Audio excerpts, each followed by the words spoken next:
Good day, dear FIFAC students.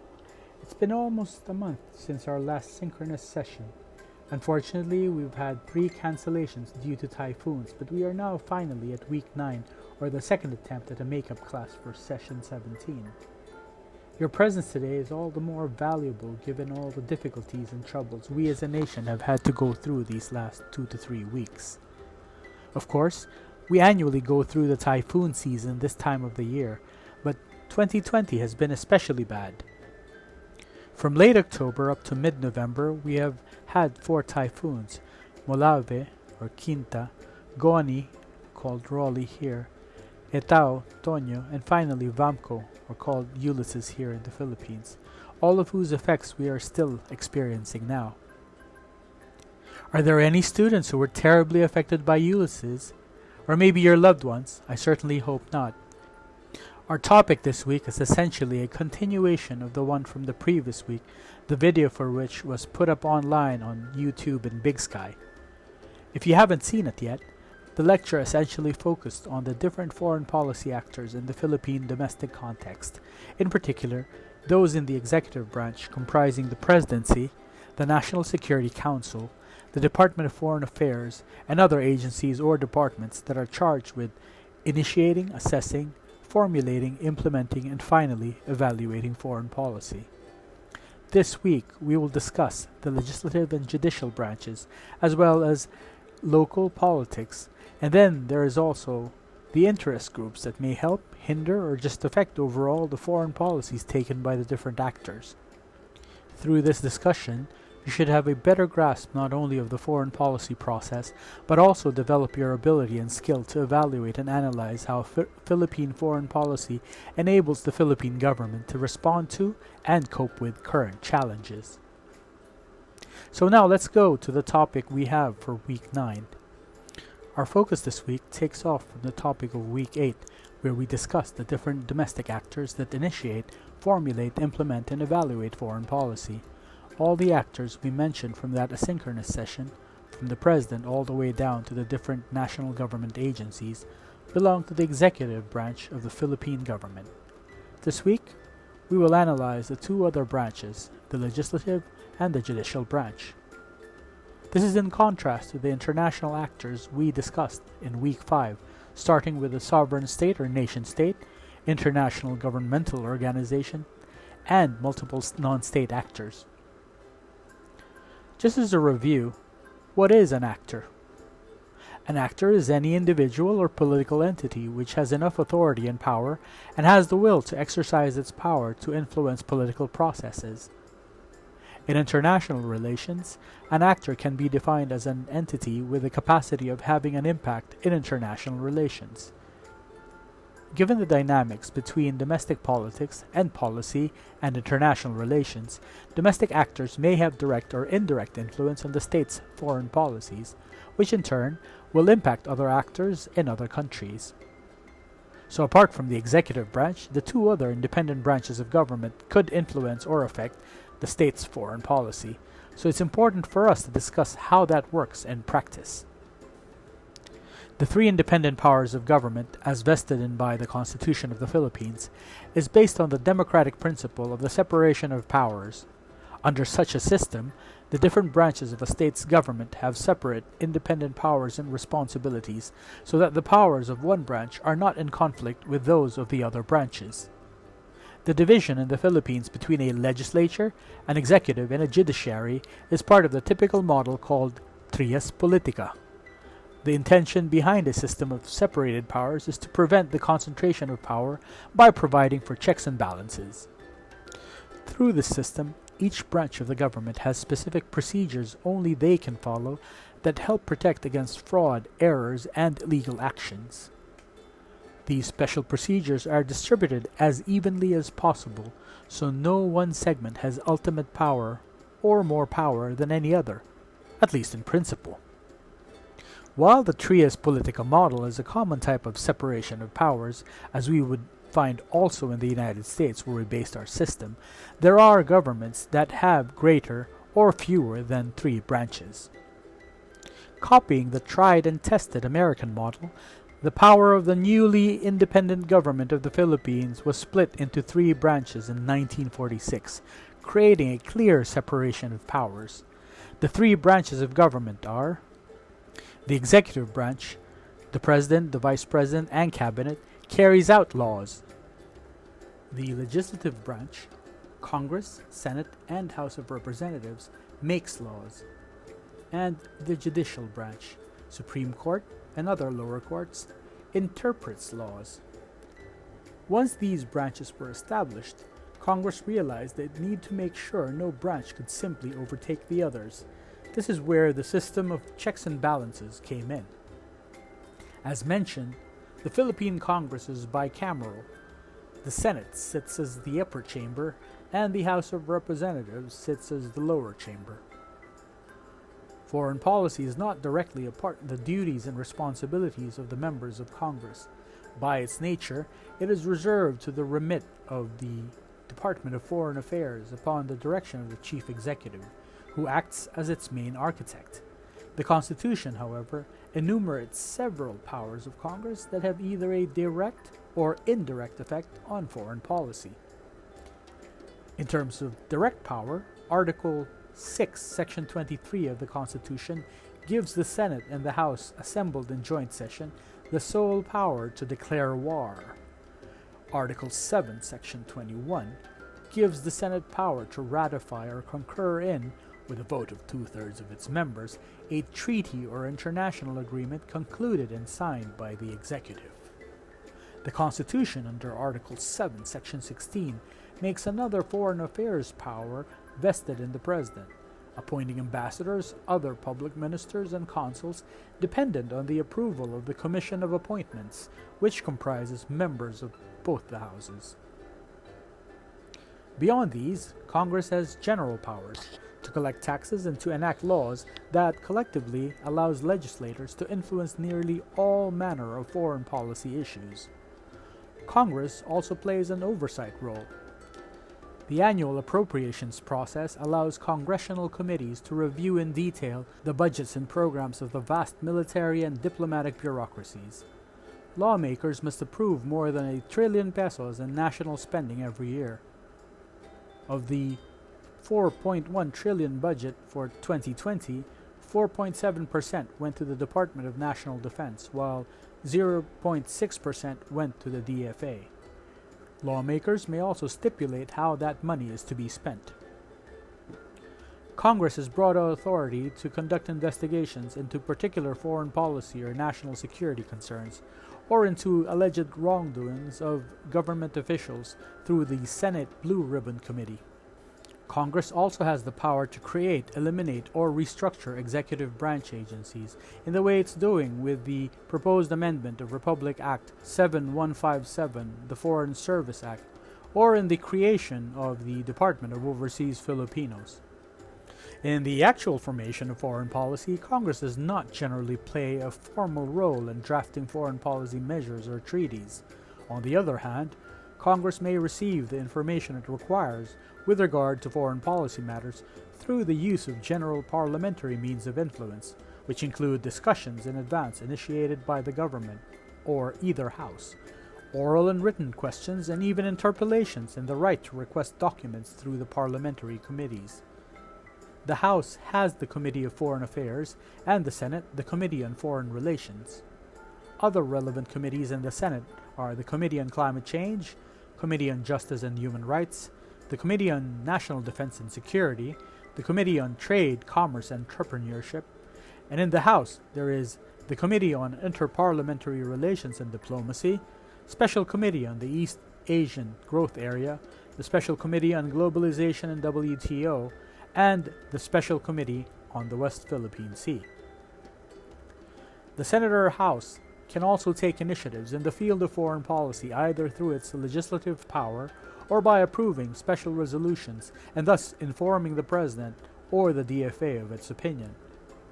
Congress likewise plays a significant role in preparing and deciding highly sensitive and important foreign policy matters through the participation of its select officials in the National Security Council. To formulate policy, there is also a Legislative Executive Development Advisory Council, which serves as a consultative and advisory body and has for its members, among others, the Senate President, the Speaker of the House, and representatives from the main minority political party in both houses of Congress. Now, just to give you a historical example of the power of Congress to affect foreign policy, we have to cite the rejection by the Philippine Senate of the renewal of the Bases Agreement on 16 September 1991. The proposed RP-US Treaty of Friendship, Cooperation, and Peace would have given Washington 10 more years at Subic Naval Base, known to be once the largest U.S. military naval base in Asia. It was also one of the strategic bases for the U.S., home to more than 7,000 American servicemen and civilian workers. The U.S. military has had a long history in the Philippines, with the signing of the Military Bases Agreement in 1947 that allowed the U.S. to establish and operate air and naval bases for 99 years. An amendment in 1966 cut that tenure to 25 years. Other key U.S. military installations in 1991 were Clark Air Base in Pampanga, formerly known as Fort Stotzenberg, and Camp John Hay in Baguio City. The proposal to extend the U.S. military presence in the Philippines was polarizing. Then-President Corazon Aquino had pushed for the approval of the extension, warning that the Philippines stood to suffer dire economic consequences if the U.S. pulled out of the country. Some of those who were in favor of extending the U.S. presence came from areas devastated by the eruption of Mount Pinatubo in June 1991. The eruption had also triggered the abandonment of Clark Air Base after volcanic ash covered it and rendered it inoperable. Under the proposed treaty, the U.S. offered $203 million a year in compensation, far less what the Philippine government had sought. But anti-bases lawmakers argued that the continued U.S. presence in the country undermined the Philippines' sovereignty, while others feared it could promote prostitution in the area. Despite the lobbying of then-President Aquino, 12 senators stood firm in their opposition and passed Resolution 1259 of non-concurrence to the proposed treaty. The Military Bases Agreement lapsed on 21 December 1992, with the last of the U.S. bases turned over to the Philippine government and transformed into economic zones. Subsequently, the Philippines and the U.S. engaged in joint military exercises with the ratification of the Visiting Forces Agreement in 1999. In 2014, then Philippine President Benigno Aquino III signed an executive agreement with the U.S., the Enhanced Defense Cooperation Agreement, or EDCA, that allows U.S. troops rotational presence in Philippine military bases. While there were questions over the constitutionality of both the VFA and the EDCA, as we would soon see in examples, the Supreme Court later ruled them constitutional. Another area where the legislative branch can engage in a form of diplomacy is through international contacts between parliaments and parliamentarians. Such contacts play an important and major role in boosting mutual understanding and cooperation among the parliaments. This parliamentary diplomacy was developed as a reaction to the changes of international relations, particularly at the end of secret diplomacy and the fading of the borderline between traditional foreign policy and domestic policy. The issues of development, environmental protection, human rights, and others, which were deemed purely state domestic responsibility, have obtained the same significant treatment as security, political, and military issues in contemporary international relations. In the case of the Philippines, the third pillar of foreign policy, which is the protection and welfare of Filipinos overseas, gives Congress a bigger role in contrast with other countries in shaping the state's foreign policies. The international contacts of parliaments and parliamentarians can as well be considered as another track of diplomacy, which completes and supports the efforts of national governments in promoting cooperation and understanding. The parliamentary contacts have special advantage in that they are not constrained by diplomatic procedures and are freer in their discussions. There are two types of international contacts. The first is through an interparliamentary institution, and the other is through parliamentary friendship. Let's go through these two types. An interparliamentary institution, which is also known as Parliamentary Assembly, is an organization of more than one national legislature, such as Parliament, Assembly, Council, and other types. Most of the interparliamentary institutions are part of an intergovernmental organization. Such branches of intergovernmental organizations are typically established in order to provide for representation of citizens, rather than governments who are represented in other bodies within the organization. Most of the interparliamentary institutions have an assembly comprising members of the national legislatures, whose members are directly elected in most cases. Most of these interparliamentary institutions do not hold legislative power and instead play a consulting or informal cooperation stimulating role. Our senators and congressmen can join the Interparliamentary Union, or IPU, the Asian Parliamentary Assembly, or APA, and the ASEAN Interparliamentary Assembly, or IPA. As for parliamentary friendship groups, these are groups of congresspeople or members of parliament who voluntarily organize themselves to promote parliamentary relations between their own parliament and another countries, or even a region's group of countries' parliaments, and, in a broader scope, to foster the bilateral relations between the said countries. Parliamentary friendship groups play an important role in the Philippines' engagement in interparliamentary relations, with group members often called upon to participate and host meetings for visiting delegations from the other part, as well as often being invited by the other country's parliament to visit it. We have examples in almost every country, such as the Philippines-Japan Parliamentary Friendship Group, the Philippines-Korea Parliamentary Friendship Group, or the Philippines-Russia, and so on. In sum, this is what we can say.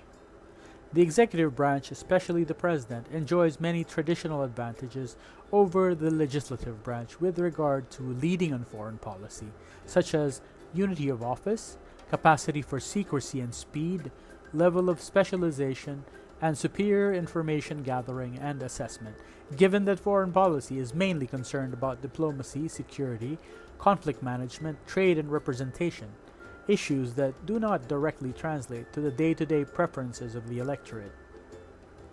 However, the legislative branch has established a role in foreign policy decision-making through and as a consequence of its traditional areas of power, the need of the president to seek congressional support, as well as their legislative and budgetary powers. This especially applies to the appointment of diplomats, the ratification of international treaties, and the adoption of legislation implementing them, especially multilateral agreements or conventions at the national level. Congress's means to direct and control the conduct of foreign relations have become more diverse with the strengthening of the general position of both houses, with both chambers being able to take the government to task in the execution of its foreign policy mandate, especially the third pillar. Growing parliamentary diplomacy has created a new and more significant level in the conduct of foreign relations. Regionally defined supranational forms of decision-making appear to have awakened parliaments to increase their role in the supranational decision-making, which is generally in the hands of governments. Now we turn to the third co-equal branch of government, and that is the judiciary, which is of course led by the Supreme Court. As mentioned earlier, whereas the executive branch carries out laws and the legislative branch makes laws, the judicial branch interprets laws. The Supreme Court was established by the Second Philippine Commission on 11th of June 1901 through the enactment of its Act No. 136, an act which abolished the Real Audiencia de Manila, the predecessor of the Supreme Court. The predecessor court, translated as the Royal Audience of Manila, was established in 1584 as part of a royal decree promulgated by King Felipe II, dated 5th of May, 1583. Prior to that, similar judicial and administrative systems had existed elsewhere in the Spanish Empire, not only in Spain but also in Mexico, Panama, Guatemala, and elsewhere in Latin America. Although the powers and functions of the Royal Audience of Manila were basically the same as those exercised by the other audiencias, several factors such as the threat of naval attack by the Dutch and the British and the dependence of the colony on the commerce of China called for a different approach.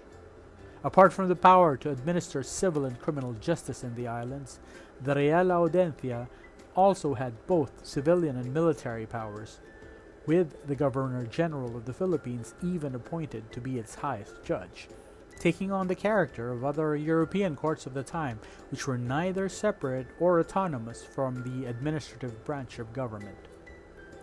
It was only when the U.S. replaced Spain as the colonial power in the Philippines that the constitutional principles of the separation of power and the co-equality of branches and checks and balances were introduced.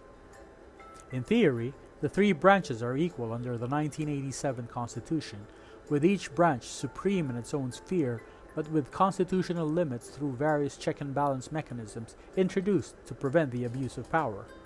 This was done by the framers of the 1987 Constitution as a countermeasure to undo the damage to democratic safeguards committed by Marcos.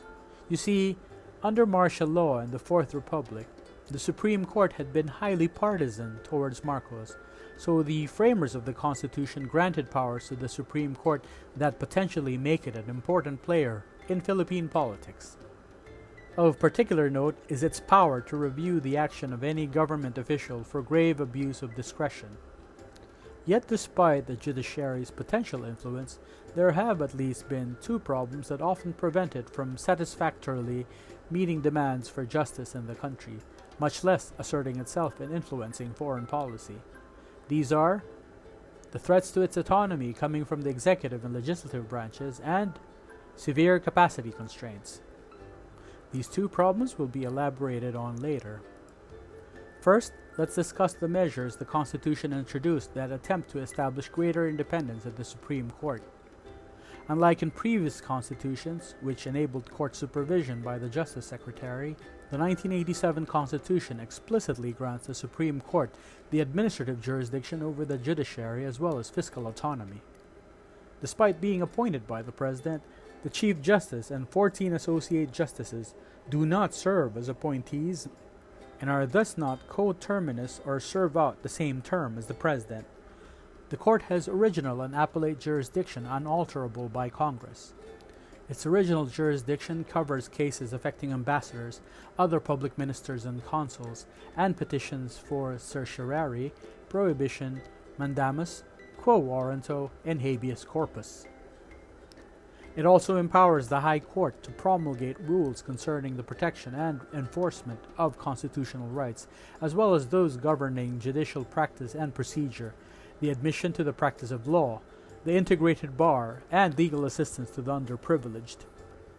The Constitution also empowers the High Court to settle actual controversies involving rights which are legally demandable and enforceable, and to determine whether or not there has been a grave abuse of discretion amounting to a lack or excessive jurisdiction on the part of any branch or instrumentality of government. In other words, the Supreme Court acts as the final arbiter whether the executive or the legislative branches have abused its authority or power. In theory, this serves as a powerful check on the powers of the President, the Cabinet, and of Congress, the range of which we discussed here and in the previous lecture. Now, before I give you examples about how the Supreme Court has managed to accomplish such authority, let us also discuss how international law can affect or become enforceable in the national or domestic setting, which will then hopefully make it clear where the Supreme Court gets its authority in this particular instance to step into specific foreign policies. As mentioned in Week 7, the legal basis of Philippine foreign policy, the Philippine legal order can be characterized as having a dualist nature. If you remember, there are two theories of the relationship between international law and national law: monism and dualism. In a pure monist state, international law does not need to be translated into national law. It is simply incorporated and has effect automatically in national or domestic laws. The act of ratifying an international treaty immediately incorporates the law into national law, and customary international law is treated as part of national law as well. International law can be directly applied by a national judge and can be directly invoked by citizens, just as if it were national law. A judge can declare a national rule invalid if it contradicts international rules because in some states, international rules have priority. In its most pure form, monism dictates that national law that contradicts international law is null and void, even if it postdates international law, and even if it is constitutional in nature. From a human rights point of view, for example, this has some advantages. For example, a country has accepted a human rights treaty such as the International Covenant on Civil and Political Rights, but some of its national laws limit the freedom of the press. A citizen of that country who is being prosecuted by his state for violating this national law can invoke the Human Rights Treaty in a national courtroom and can ask the judge to apply this treaty and to decide that the national law is invalid. They do not have to wait for a national law that translates international law. However, under a dualist system, we are required that norms and principles of objective international law be translated into national law. Without this translation, international law does not exist as law. International law has to be national law as well, or it is no law at all. If a state accepts a treaty but does not adopt its national law in order to conform to the treaty, or does not create a national law explicitly incorporating the treaty, then it violates international law. But one cannot claim that the treaty has become part of national law. Citizens cannot rely on it, and judges cannot apply it. National laws that contradict it remain in force. According to dualists, national judges never apply international law, only international law that has been translated into national law. The Constitution provides two methods by which this is to be done. The Incorporation Clause prescribes that the Philippines adopt the generally accepted principles of international law as part of the law of the land. Then, the Treaty Clause prescribes that no treaty or international agreement shall be valid and effective unless concurred in by at least two-thirds of all the members of the Senate. Thus, it is in the Constitution itself that mandates that customary norms and conventional rules of objective international law be internalized into national law before they may be applied in the Philippine jurisdiction. In Philippine practice, the Incorporation Clause is a formal recognition of general international law as part of the law of the land. It is understood to require that for principles of objective international law to become part of national law, they must be of customary or general international law, that is, binding on all states, as they are so characterized by the international community of states. Domestic courts must determine that such principles have assumed that character in the international legal order, and not by their whimsical or arbitrary estimate. Now let's go into the examples. There are three examples where the Supreme Court had to make a decision on these types of debates. The first is Tañada versus Angara of 1997. In this case, the Supreme Court confronts the issue as to whether or not the agreement establishing the World Trade Organization, or WTO, contravenes the Constitution, in particular provisions which embody the sovereign powers pertaining to the national economy. The petitioners contended that the WTO agreement violates the mandate of the 1987 Constitution to, quote, develop a self-reliant and independent national economy effectively controlled by Filipinos, to give preference to qualified Filipinos, and to promote the preferential use of Filipino labor, domestic materials, and locally produced goods as 1. The WTO requires the Philippines to place nationals and products of member countries on the same footing as Filipinos and local products, and 2. That the WTO intrudes, limits, and or impairs the constitutional powers of both Congress and the Supreme Court. In the end, the Supreme Court decided that the WTO agreement does not unduly limit, restrict, and impair the Philippine sovereignty, particularly the legislative power granted by the Philippine Constitution. The Senate was acting in the proper manner when it concurred with the President's ratification of the agreement. While sovereignty has traditionally been deemed absolute and all-encompassing on the domestic level, it is, however, subject to restrictions and limitations voluntarily agreed to by the Philippines, expressly or impliedly, as a member of the family of nations. Unquestionably, the Constitution did not envision a hermit-type isolation of the country from the rest of the world. In its Declaration of Principle and State Policies, the Constitution adopts the generally accepted principles of international law as part of the law of the land, and adheres to the policy of peace, equality, justice, freedom, cooperation, and amity with all nations. By the doctrine of incorporation, the country is bound by generally accepted principles of international law, which are considered to be automatically part of our own laws. One of the oldest and most fundamental rules in international law is Pacta sunt servanda, or translated, international agreements must be performed in good faith. A treaty engagement is not a mere moral obligation, but creates a legally binding obligation on the parties. A state which has contracted valid international obligations is bound to make in its legislations such modifications as may be necessary to ensure the fulfillment of the obligations undertaken. By their inherent nature, treaties really limit or restrict the absoluteness of sovereignty. By their voluntary act, nations may surrender some aspects of their state power in exchange for greater benefits granted by or derived from a convention or pact. After all, states, like individuals, live with co-equals and in pursuit of mutually covenanted objectives and benefits.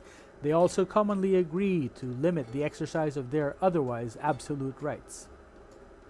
Thus, treaties have been used to record agreements between states concerning such widely diverse matters as, for example, the lease of naval bases, the sale or cession of territory, the termination of war, the regulation of conduct of hostilities, the formation of alliances, the regulation of commercial relations, the settling of claims, the laying down of rules governing conduct in peace, and the establishment of international organizations. The sovereignty of a state, therefore, cannot in fact and in reality be considered absolute.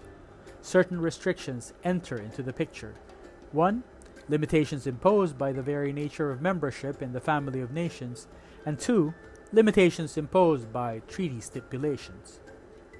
The WTO reliance on most favored nation, national treatment, and trade without discrimination cannot be struck down as unconstitutional, as they in fact are rules of equality and reciprocity that apply to all WTO members.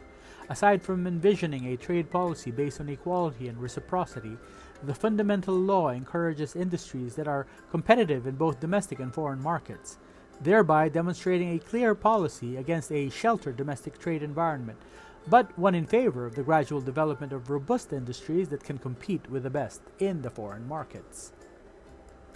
The second case I'd like to cite is Bayan v. Zamora of 2000, which questions before the Supreme Court the constitutionality of the Visiting Force Agreement between the Philippines and the United States. As mentioned earlier, the United States and the Philippines concluded this agreement when it was signed in February 1998 by Secretary Domingo Siazon and United States Ambassador Thomas Hubbard with the approval of President Fidel Ramos. President Joseph Estrada ratified it in October 1998 and the Senate approved it in May 1999 with the required two-thirds votes. The petitioners from the civil society group Bagong Alyansang Makabayan or Bayan filed this case in October 2000 with the Supreme Court that calls for the application of Section 25, Article 18 of the Constitution. Thus, after the expiration in 1991 of the agreement between the Republic of the Philippines and the United States of America concerning military bases, foreign military bases, troops, or facilities shall not be allowed in the Philippines except under a treaty duly concurred in by the Senate and, when Congress so requires, ratified by a majority of the votes cast by the people in a national referendum held for that purpose and recognized as a treaty by the other contracting state. The respondents, in this case the government as represented by Executive Secretary Ronaldo Zamora, maintained that while there is a constitutional prohibition against foreign military bases, facilities, or troops, it is allowed under certain conditions, as specified under Section 21, Article 7. First, the agreement must be under a treaty. Second, the treaty must be duly concurred in by the Senate. And third, it must be recognized as a treaty by the other contracting state. In the end, the Supreme Court held that the VFA is not unconstitutional. There was no dispute as to the presence of the first two requisites in the case of the VFA. As for the third, the petitioners argued that the United States did not recognize the VFA as a treaty as it did not go through the same process as in the Philippines, and thus was only an executive agreement. However, the Supreme Court found that it is inconsequential whether the United States treats the VFA only as an executive agreement because, under international law, an executive agreement is as binding as a treaty. In the end, it found that the VFA is an agreement which defines the treatment of the United States troops and personnel visiting the Philippines.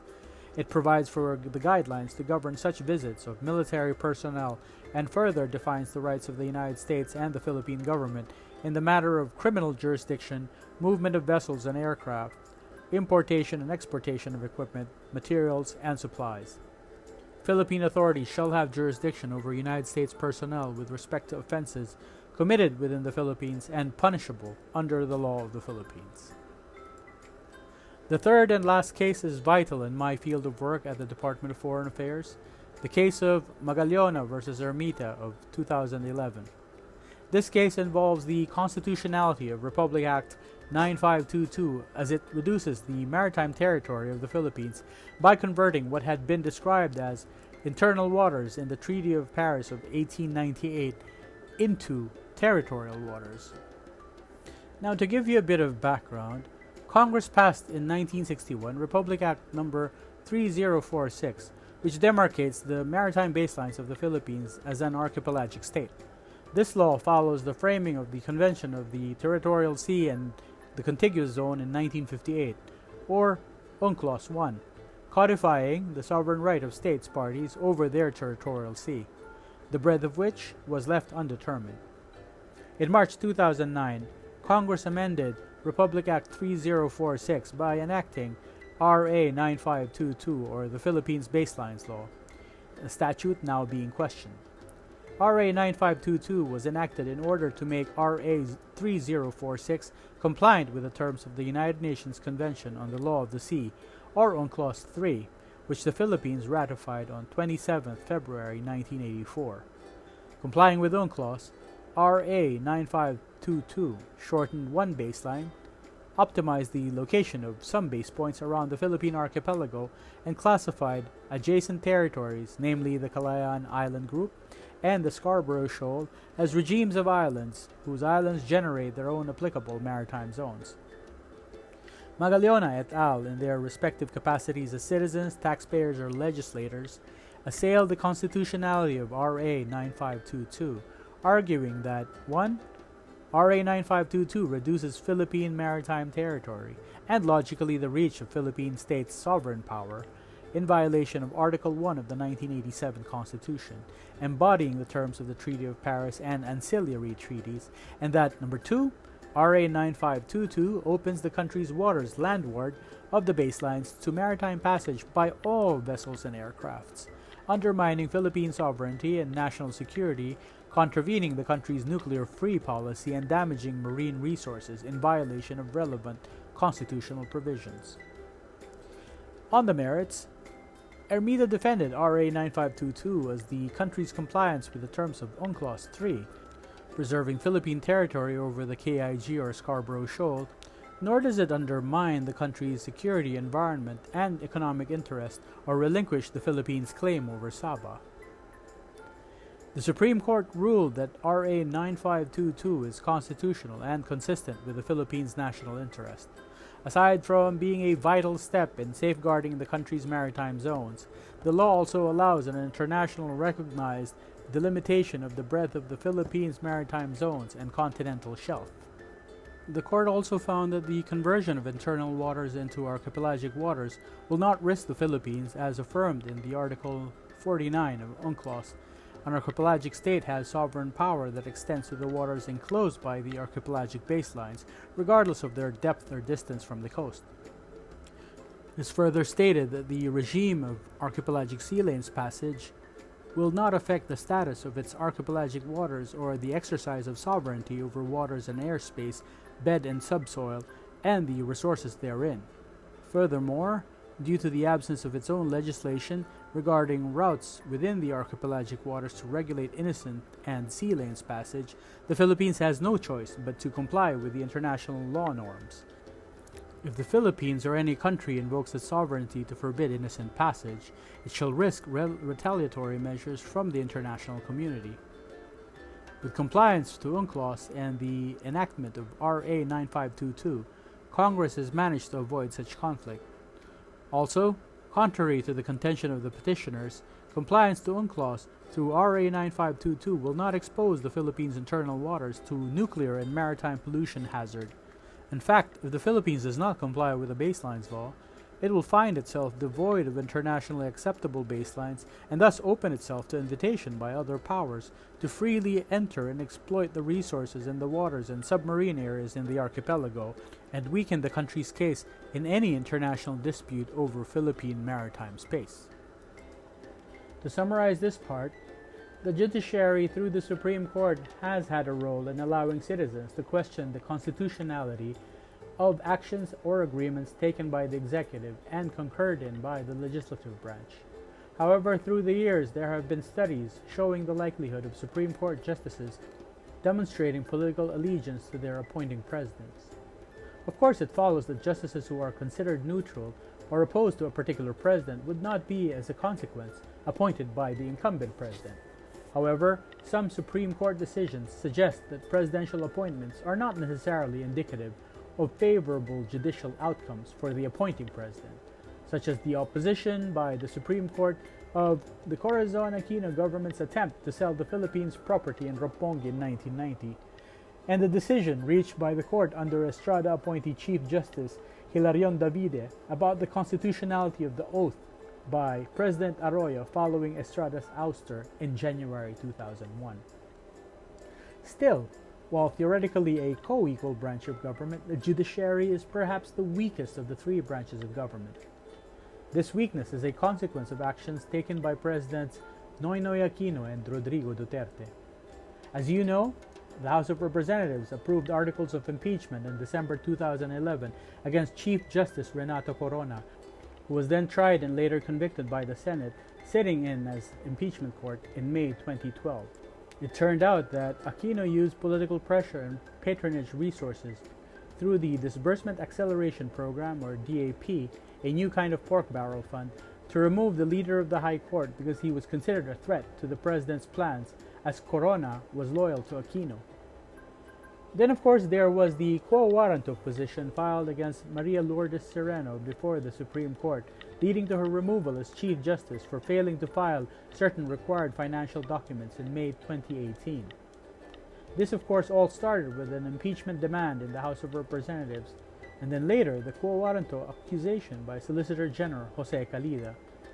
Given that Sereno had faced criticism from Rodrigo Duterte for opposing the drug war, many saw the petition as politically motivated. Among Philippine lawyers, the decision was widely seen as unconstitutional.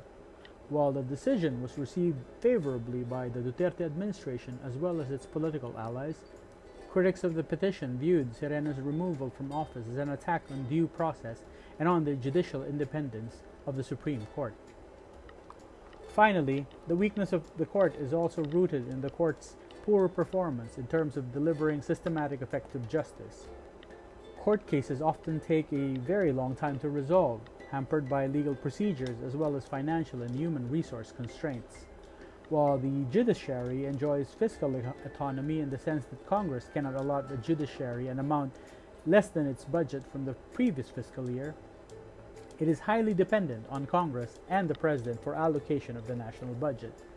And as seen in recent figures, the judiciary's share of the national budget is declining. So performance issues, rooted for example in the shortage of judges, can be traced to how the budget is appropriated by the executive and the legislature. Its problems can be addressed if its institutions have the capacity to do so and are not forced to constantly seek external help, not only from the executive and legislative branches, but also from international agencies, various private sector and civil society groups to augment and expand its personnel, infrastructure, and programs. Such difficulties contribute not only to the slow and often poor administration of justice in the Philippines, but also, of course, to the weakening of its autonomy and to the exercise of its independence on such matters as foreign policy. Finally, we have a short discussion on the role of local politics, or, as I understand it, local government units, or in the case of the Philippines, municipal authorities at the city or provincial level. Two conceivable ways local governments can have a role as domestic actors in international relations is through local city or provincial diplomacy by way of sister cities or twin towns, and through translocal cooperation, that is, projects involving local governments and the foreign governments in key development assistance project or pilot projects. Now let's go into local or regional diplomacy through sister city or twin city arrangements. Sister cities or twin cities are a form of legal or social agreement between towns, cities, counties, oblasts, prefectures, provinces, regions, states, and even countries in geographically and politically distinct areas to promote cultural and commercial ties.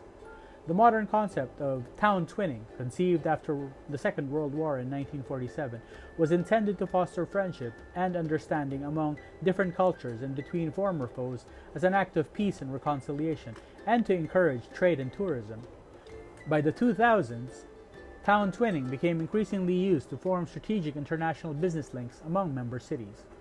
Of course, such arrangements allow cities or regions to conduct their own form of diplomacy, which is called city diplomacy. Now, city diplomacy is a form of para-diplomacy that involves discussions between officials and residents of different cities.